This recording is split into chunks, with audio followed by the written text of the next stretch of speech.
Well, each morning, traffic anchor Max Tarlton gives you the most up-to-date look at the current traffic in the metro. He also connects with the community, spotlighting what's happening on our city's roads, for better or worse, with what's driving you crazy. He does, but how much do you really know about Max? How much do you really know? We're going to learn more about him today. Good to see you, Max. Welcome. Hey guys, thanks for having me on. I don't know, I was going to give you This is your first time on our show. Yeah, this is the first time. Thanks for We're having glad me. to have you. Yes. So what is this? You've been here at KMTV for how long? Well, I came in June, at the end of June. I've been on the morning show since about July 10th, so the day after my birthday.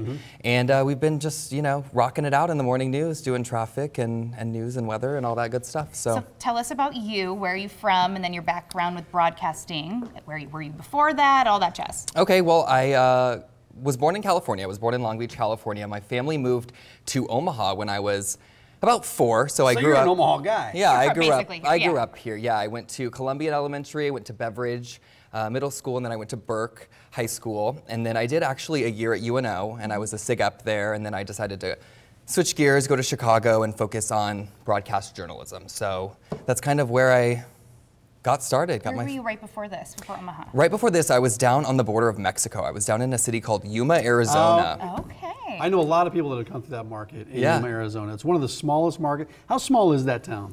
It's small. It's growing, actually. Yeah. But there's about 100,000 people there. Yeah. So it's not too small, but there's a lot of different communities, not just Yuma, but there was a lot of communities, not just in the United States, but across the border that we focused on. So that's where I came from. I was the anchor of the morning news there. Yeah. So. Well, I bet you're glad to be back in Omaha. Yes, Yeah, with the cold. it's nice. With the cold weather. Listen, I'm sorry, go ahead. Oh, sorry, I was going to say, you do a segment daily that's What's Driving You Crazy. Can you remind our viewers, or tell the viewers that have not seen it, what that is, the concept? Yeah, of course. So a couple times a week we do this segment called What's Driving You Crazy, and it really focuses on you guys and what your problems are when you're driving around town. If you see things that you just can't handle anymore, if there's like traffic problems or things There's that a lot of things I can't handle on the roads. There's so many, yeah. So, I really like to hear from you guys and the people in town that have these problems, because it's so easy to just say that there's a problem, but when it's like, a viewer telling us that this is something that impacts their day, it's just so much more relatable to you guys at home. So I really like to get feedback from the community about what are the problem spots and what's driving you crazy, and then try to get a solution and an answer from the city about those. Get the word out there that this is a problem. And we spend so much time in our cars. Everything that happens on the roads, it affects us so much. Tell me this, I can't figure this out for the life of me, because I come down West Dodge, right, in the mornings, and maybe on a Tuesday, whatever the day is, right, smooth sailing, same time, 7:45 a.m., smooth sailing right down the West Dodge Expressway.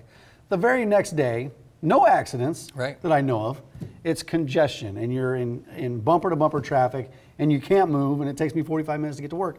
What happened? What happened right there? Well, there's a lot of things that can happen there. I mean, I see Dodge every single day. I kind of monitor it from 5:30 until, 9 o'clock, and there are big chunks of time in there where it's just stopped. A lot of people just drive slow. If they see something pulled over, they like to go slow and check out what's happening. I'm guilty of doing that too.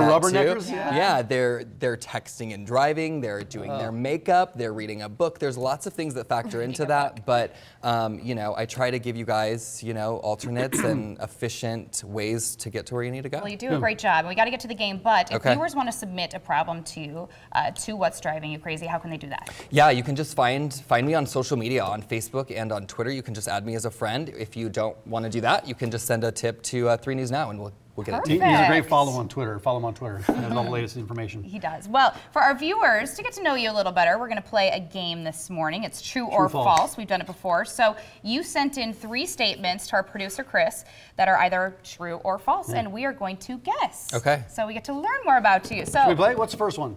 Okay, so the first one was, I was the mascot while in high school at Burke High I School. could so see this. Absolutely. Oh, but he told me, he's like, I want to make them tricky. Yeah, I don't know the answer, but I'm just guessing yes. You know what? I really want to say true. No, you can't change. You already picked true. No, I didn't say final answer. Okay. I'm going to say false, final answer.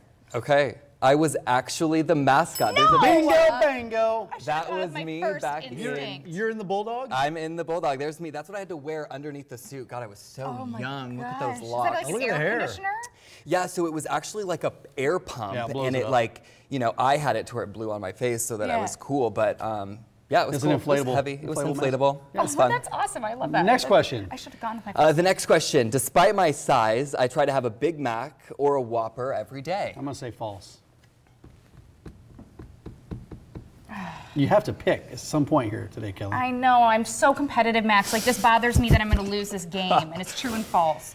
False. Okay, the answer is false. I have actually never in my life had a Big Mac or a Whopper. I'll tell you what, you're missing out, buddy boy. Don't think missing I out. have either, actually. There we go. I don't think I have. Yeah, try it. Ooh, but I'm not. That Take doesn't a mean walk I'm on the wild healthy. Yeah, you know at what? some Jeannie point. was saying there's so many varieties that I could just, get away with one. Yeah. All And right, so, the final number question. 3.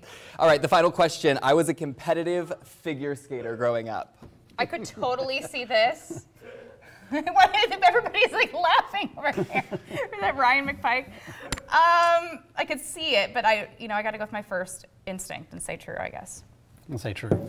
That is false. I was actually a competitive swimmer, but because of the Olympics, I'm actually going to take up some ice skating classes here in the next couple weeks, so there'll be some videos to come. That's awesome. Yeah. And Chris just had to remind me that Mike won because I won. I'm That's not very two happy contests about I've it. won in the last couple of days, right? Oh, Good good job, for guys. you. Okay. Well, thank you so much for coming on Thanks for and having me. keeping everybody up to date on their morning commute. Thank you so Max, much. thanks a lot. We really do appreciate it. Of course.